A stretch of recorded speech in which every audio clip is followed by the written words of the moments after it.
suis Isabelle Vigne, je suis la fondatrice de l'association La Clavette. À la base, je suis ingénieure mécanique, j'ai étudié en tant qu'ingénieure mécanique.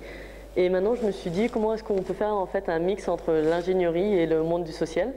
Et donc c'est pour ça que j'ai fondé La Clavette, pour parler de cette notion d'ingénierie positive.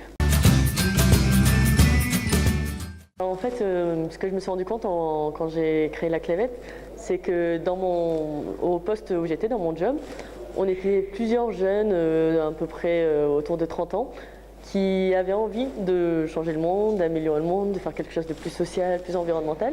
Mais en tant qu'ingénieur, on n'arrivait pas à voir comment.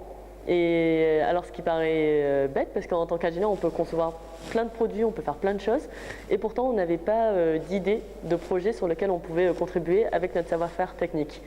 Et l'idée justement de La Clavette, c'était de montrer comment est-ce qu'on peut appliquer la technique, l'ingénierie à un domaine plus social. L'idée de La Clavette, je le découpe souvent en 3 phases. La première, c'est déjà montrer aux personnes que ça existe, donc une phase d'inspiration. Et dans ce cas-là, il faut montrer des exemples, c'est-à-dire des exemples qu'on ne voit pas forcément en école, qu'on ne voit pas forcément à la télé. Montrer des exemples d'ingénierie positive pour que les gens arrivent à se projeter, à se dire que ça existe. Le deuxième, c'est la connaissance, c'est-à-dire une fois qu'on est motivé, qu'on a identifié des valeurs, des causes qui nous plaisent, quel savoir on met en place pour pouvoir faire des projets d'ingénierie positive. Car ce n'est pas non plus un projet, juste un projet technique, il y a vraiment un côté très humain, un côté très empathique qui est important. Et enfin, la troisième phase, c'est l'action. Ça veut dire comment est-ce qu'on met les personnes en contact pour créer des projets, pour créer des synergies, pour travailler en collaboration. Donc voilà, c'est les 3 phases d'action, inspiration, connaissance et action. Alors ce qui est super avec Dynamodel, c'est que d'habitude je travaille beaucoup sur la phase inspiration, un peu la phase connaissance.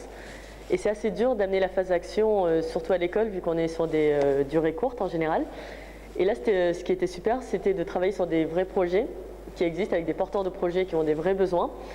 Et le fait que ça soit sur 2 jours fait que c'est très concentré, c'est très efficace et ça va super vite. Donc l'intérêt pour moi, c'est pour les 2 bénéficiaires. Donc le premier, ça va être les porteurs de projets, qu'ils aient vraiment des solutions techniques, qu'ils aient pu avancer dans leur projet, parce que finalement, c'est des personnes qui sont souvent surchargés de travail, et prendre 2 jours en dehors de leur travail pour travailler avec des étudiants, c'est quand même un risque pour eux, c'est un challenge pour eux. Donc il y a cette réflexion, mais pour l'instant ça se passe très bien, des retours que j'ai eu des porteurs de projets. Et de l'autre côté, c'est au niveau des étudiants, c'est de leur montrer que c'est stimulant d'être sur des projets sociaux, que c'est challengeant, que ça veut dire que c'est pas juste des projets de bisounours comme on dit, non, c'est vraiment des projets challengeants, techniques et rapides. Vous pouvez me retrouver sur Facebook, sur la page La Clavette Around the World, c'est là où je mets toutes les news. Et après, il y a le site internet www.laclavette.fr où je mets des fiches en fait, des projets que j'ai rencontrés et où surtout vous pouvez revoir les épisodes de La Clavette. Merci merci aux mines de faire confiance à La Clavette, d'avoir invité La Clavette. Bravo aux petits triptyques qui sont Hélène, Karine et Agnès, les 3 professeurs qui ont organisé tout ça et qui ont mis une énergie folle. Et enfin, merci aux étudiants d'avoir joué le jeu pendant ces 2 jours.